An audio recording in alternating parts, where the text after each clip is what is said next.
Today, our topic is rhythm. So, who better to talk to about it than two Marine Band percussionists?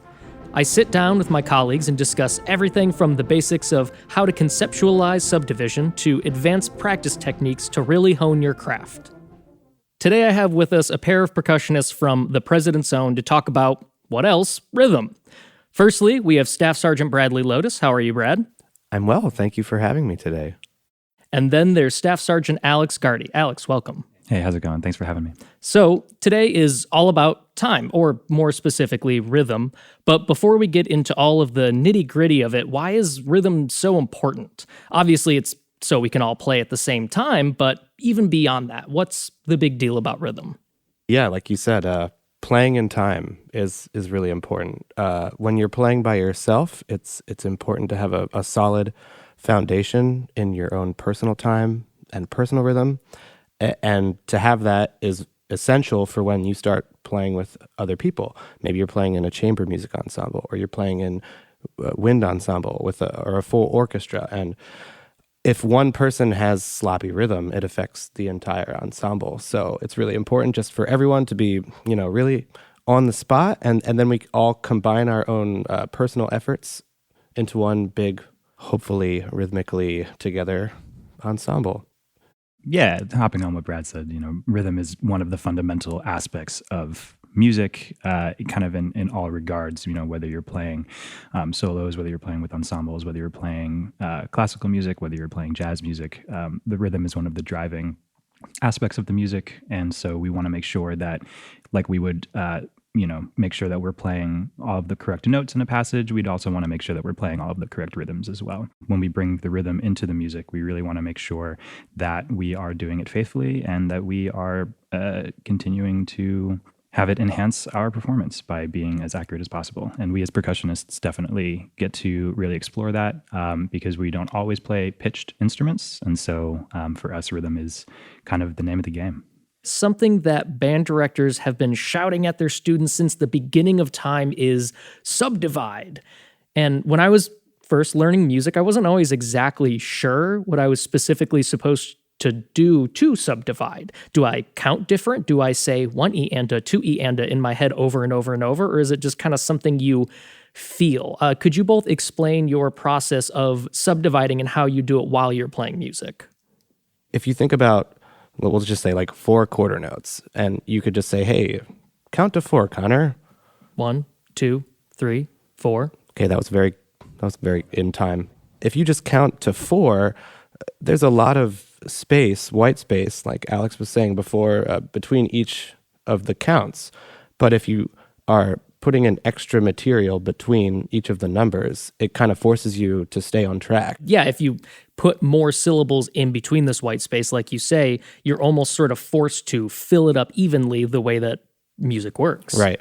So with taking that to the practice room and using the metronome, or even just, counting in my head as I'm playing, as many subdivisions as I can comfortably kind of keep track of, I'm going to try to do that. And then maybe you can mess with taking some out here and there. But like if I'm just playing scales or rhythmic etudes or something on snare drum or pad, I'm going to have, if it's a 16th note based kind of thing, then it's going to be 16th notes or maybe even 32nd notes if it's a slow enough tempo.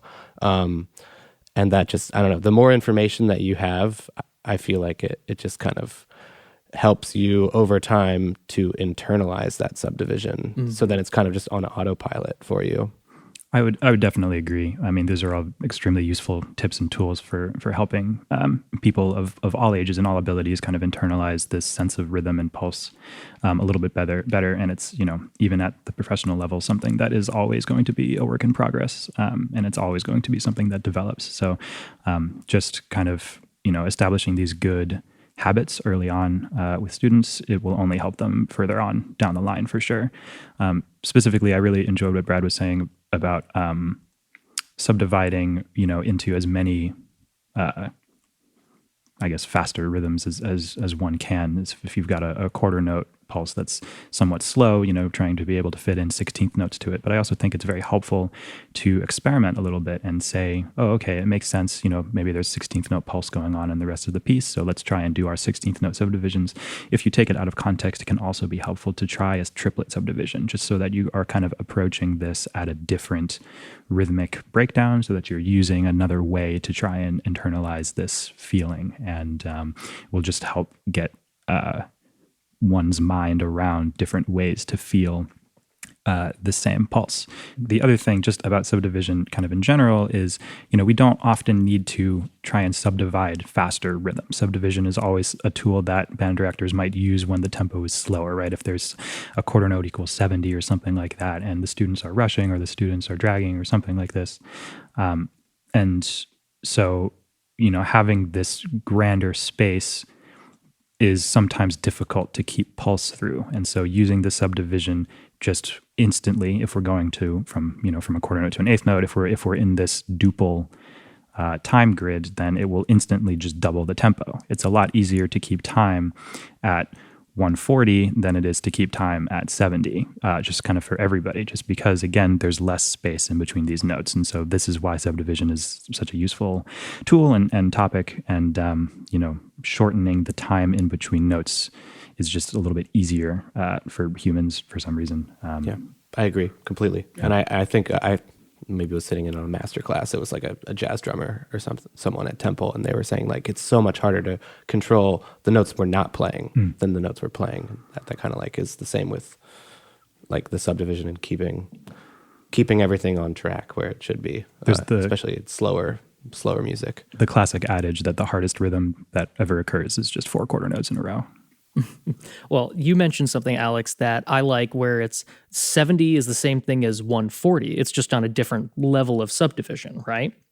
And it's something that I teach my students to maybe get them into the idea of subdivision if they're having difficulty with learning a piece that has 16th notes in it, and they have to take it at quarter note equals 60.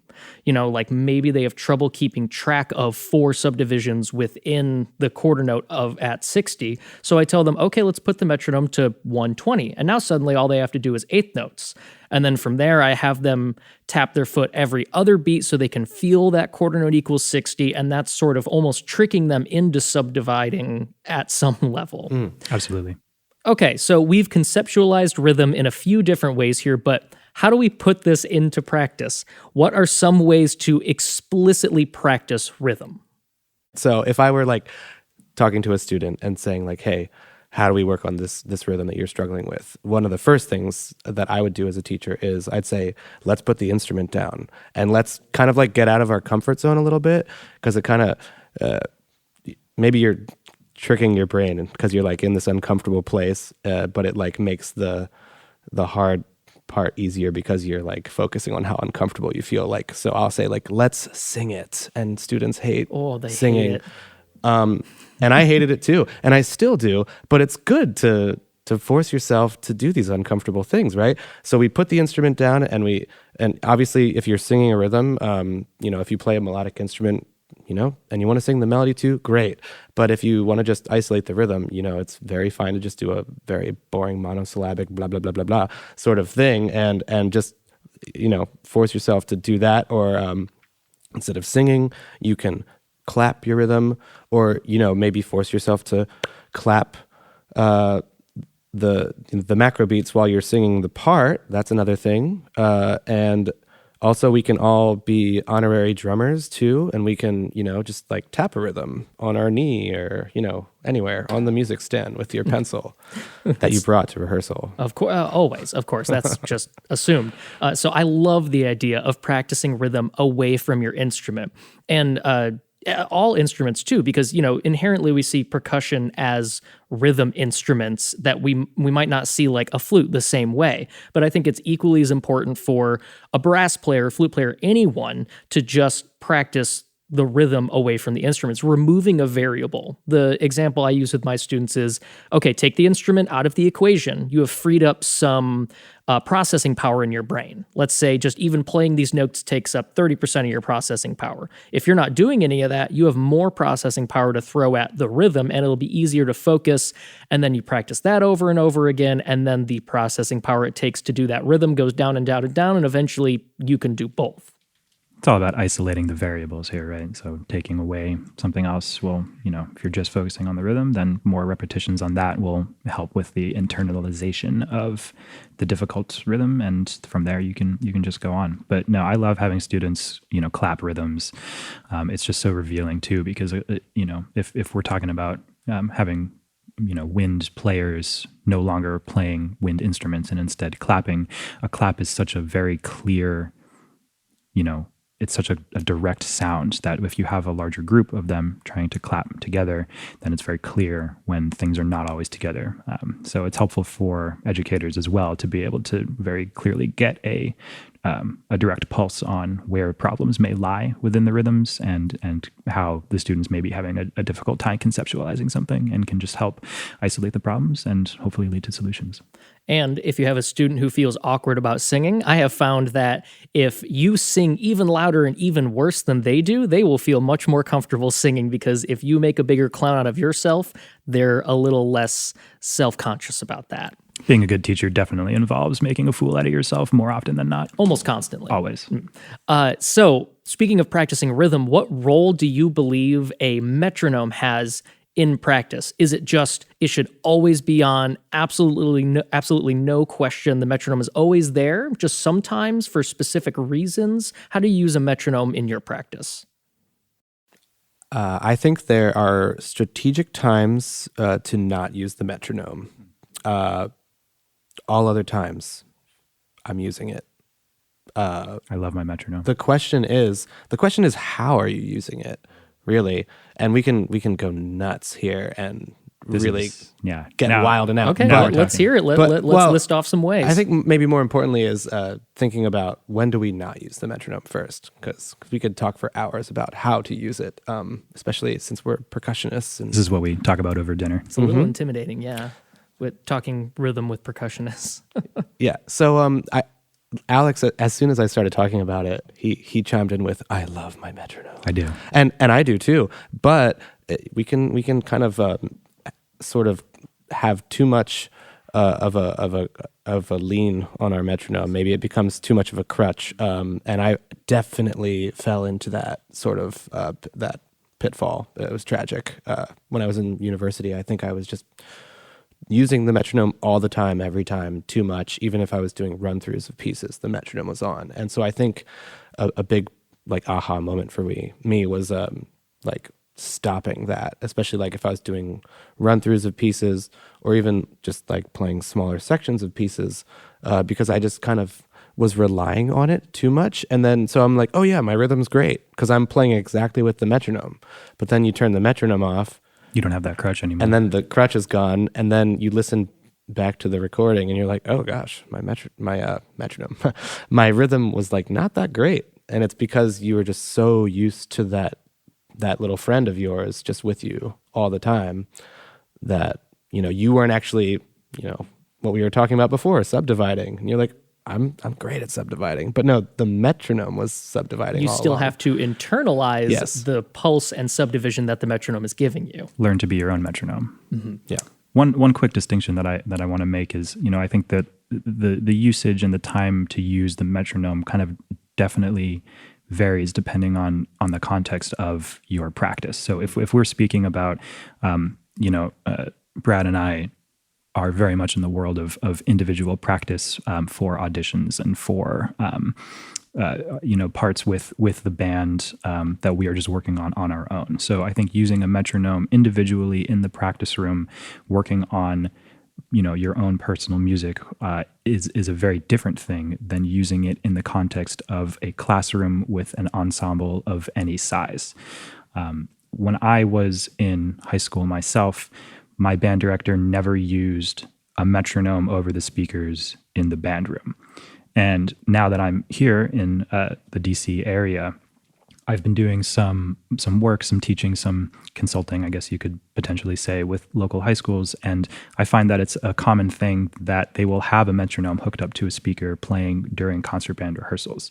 And this was foreign to me at first. I never had this experience. I didn't know, that this was a common practice, and it hasn't just been one school. I've seen a lot of different groups doing this these days, and I have to say I was definitely surprised at first, just because my initial reaction was this could be dangerous, just because of what Brad was saying about becoming too reliant on the metronome, and that, if you take the metronome away before a concert, or if you've been using it too many times in a rehearsal, and then you're all of a sudden in concert week, and the students don't have that constant click to rely on, it can be dangerous and potentially too late to fix it before the day of the performance. And so that was my initial reaction. But of course, it's hard to argue with the benefits of using a metronome at strategic times. So I definitely think that kind of universally between individual practice and classroom practice, starting with new material is a great time to use a metronome, obviously under tempo with subdivisions on, just so that you can begin to put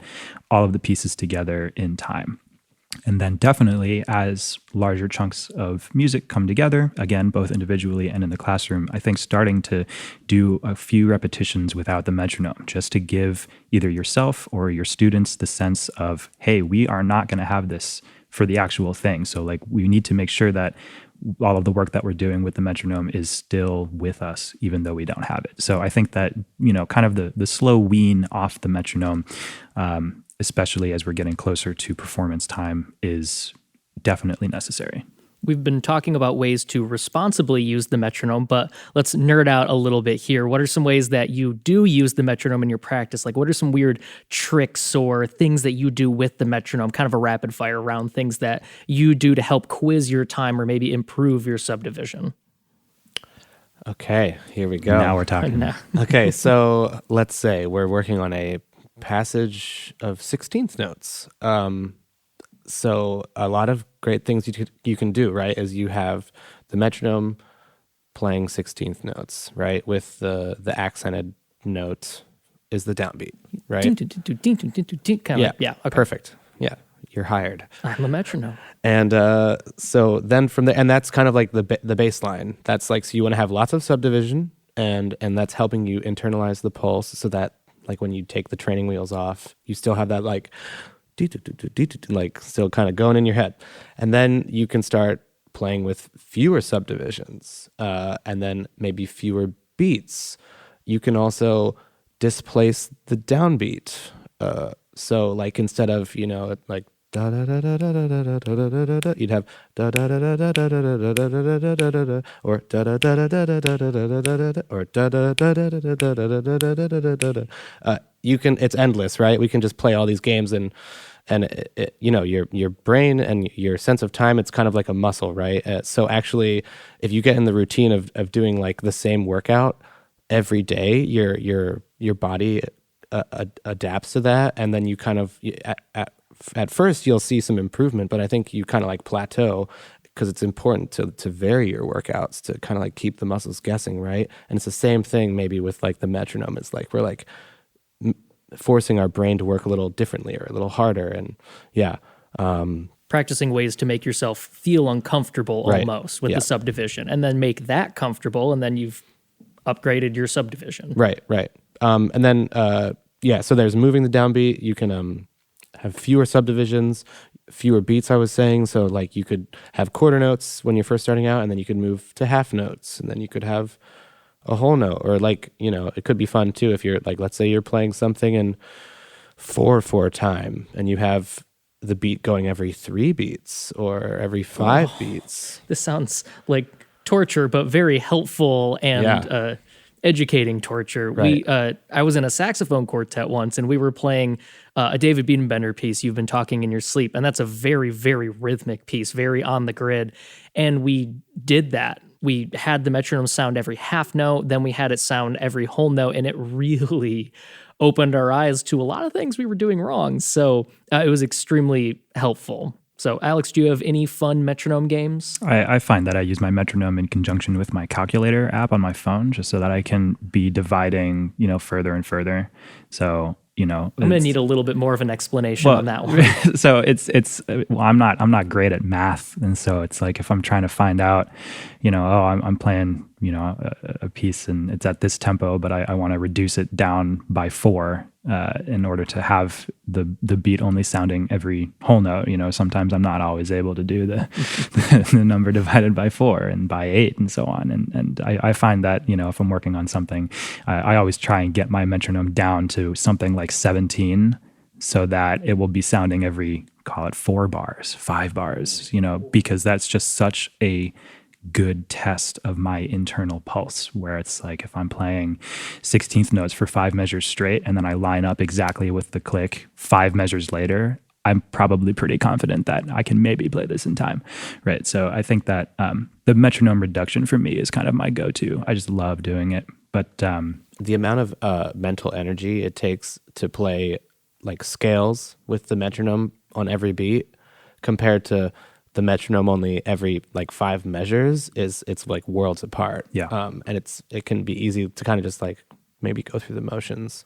It's just another way to kind of get used to weaning yourself off the metronome as well. Instead of being able to rely every 16th note on lining it up with a click, you're able to kind of reduce it a little bit. I had a colleague of mine in grad school who would go crazy with the metronome stuff. The other thing that she would be able to do is put a swing feel on the metronome or whatever, and play the passage swung as another way to kind of internalize the rhythm, or to play the rhythm straight over the metronome, which is swinging, so that you just all of these different ways to try and trick yourself. If you can play it when it's more difficult, then you can play it when it's not as difficult. I agree completely. Yeah. So we've talked about the one-e-andas or the takadimis or the duta-detas. What role does this exact subdivision rhythm skill set have in music where time is maybe a little bit more free? Do we need this internal motor of 1e and a 2e and a 3e and like maybe an expressive romantic solo that's just slathered with rubato? I guess I'm in the camp of you have to learn the rules before you start breaking them, and even now, if I'm preparing a piece of music that's a bit more free and has rubato, I will practice it straight in ahead, like strict rhythm, yeah, before experimenting with pulling and pushing. And I don't know, I feel like the rhythm is still the rhythm, even though we're being more expressive with the time or the pushing and pulling, and so that's still, I think a primary is having the correct rhythm, and then you can start experimenting with what you want to do with it. And I know people that practice music with more like rubato or expressive rhythm, that they'll still have the metronome on, and if they kind of like want to return to like, if it like the metronome is in the middle, right? Like that neutral area. If they start pushing ahead, then they find somewhere in the music to like pull back and find the metronome again. And, or if you're pulling back, it's like a push and pull kind of thing. It shouldn't just always be like pushing, one direction, always be pulling, and that gets stale, I think. I had when I was an undergrad, this is a very specific example, but as percussionists, if we want to play some solos, oftentimes a good place for us to kind of look is music of other instruments, because percussion as a whole is newer than many other instruments. And so one of the things that we do in conservatory a lot is play Bach on marimba, whether it be the Bach violin sonatas, the cello suites, even some piano music, lute music. And so when I was early on in my undergrad studies, my teacher was explaining kind of their approach to playing specifically Bach, and this isn't always a universal truth, but how it was their opinion that Bach should always be a push and a pull, and it should never be, you always kind of want to try and return to where you started in terms of you're managing your rubatos. And so I think that what Brad was saying was 100% correct, where before you can start getting fancy with it, you should definitely be able to play it straight ahead, straight through, completely in time with a metronome, because then you'll be able to have that internalized sense of pulse and rhythm. And then from there, you can start to add your rubatos in places that you feel comfortable doing so and where you feel it would enhance the music, but then still be able to have that pulse to return to. So I definitely agree with, start by playing it in time before playing it out of time. The same teacher that taught me that grid visualization of time that I was talking about earlier has something interesting to say about this sort of rubato time, and that's maybe stop visualizing it as the 1E and a grid and start visualizing it as a turning wheel. So the wheel can speed up and slow down and change the pace of the subdivision, but the push and pull has to be gradual enough to obey the rules of the wheel. So 1E and a 2E and a 3E and a 4E and a 1E and a 2E. So the subdivision is still there. It always goes. It's just, it's on a vehicle that can kind of change time and change rotations. And you can kind of feel the change of momentum with that too. If a rhythm changes too abruptly, it can sound like it's incorrect instead of like it's a part of a musical decision. So being able to smoothly make these transitions will only help to elevate the level of the music. And I really like that wheel analogy. Now I'm just thinking of water wheels and like mills on rivers and water stuff. wheel, mill. Yeah, that's exactly Yeah. like a creek. That's what I think of. And especially doing Bach music, like you said, saxophone is also somewhat of a newer kid on the block. And so we play the flute partita in A minor, the Bach cello suites on Barry, of course. And that's where I got that tip about the turning wheel, is with just something that's a block of 16th notes that you have to make sound musical. In these advanced sort of rhythmic concepts that we're talking about here, and practicing time not just in the correct rhythms, but making them in the exact correct place, something that comes up a lot of the time is, oh, you're crushing that rhythm, or that rhythm's crushing just a little bit. What is crushing a rhythm, and do you have any strategies to combat that? Crushing, I guess I would define maybe as your time is good, but the rhythm that you're playing within that good time is not good. So maybe your right? pulse is good, but everything happening pulse, between your foot taps is... So if we're thinking of maybe like a sextuplet triplet with an eighth note, right? So bum, bum, bum, bum. So like if you're thinking of the subdivision, it should be but you could be like and like, the time, the pulse is still good, but you're crushing the rhythm. So I guess to combat that, I'd just be like before, using subdivisions with the metronome, and also then when the metronome isn't in play, just be internalizing that. And you could especially maybe internalize the for that specific example, you could be internalizing the second triplet while you're only playing the eighth note. So you're playing ba ba ba ba, but then on that last eighth note, you're still thinking in your head ba ba ba, and then you get dizzy from all the bagada-bagadas rolling around. Specific to that example, making the rhythm, adding it, like reducing the rhythm and then adding it back in. So if you take out the second of those sextuplets, ba ba da, ba ba da, ba ba da, or then you take out the third one, ba da ba, ba da ba, ba da ba. You take out, the first one, ba da da, ba da da. Ba-da-da, just different games that you can play with yourself to remove and then add back in the rhythm is a great way of doing it. But I also find that kind of more generally, crushing can happen when we're nervous.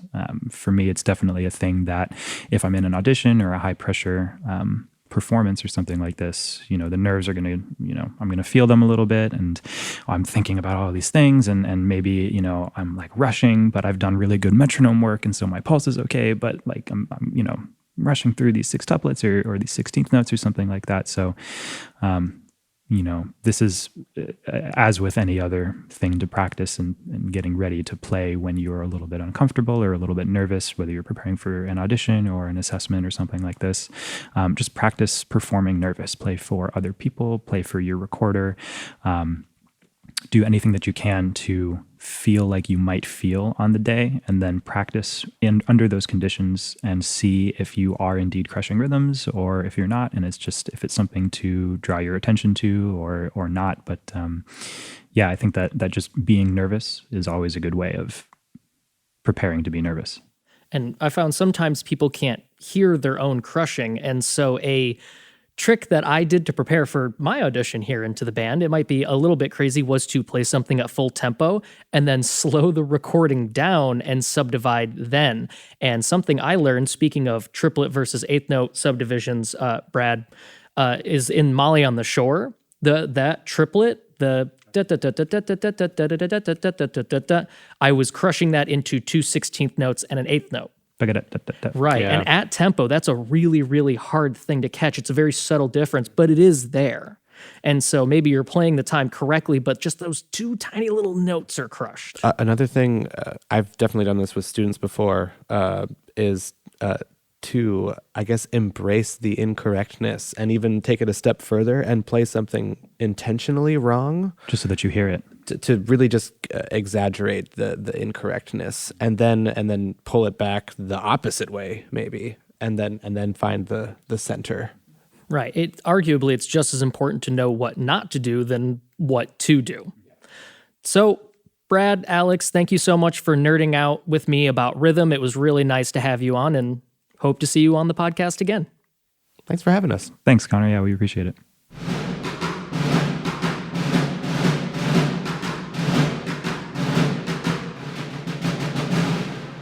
This episode was written by Staff Sergeant Connor Mikula, produced by Master Sergeant Patrick Morgan, and edited by Staff Sergeant Stephen Rudman. Recorded in John Philip Sousa Band Hall at Marine Barracks, Washington, D.C.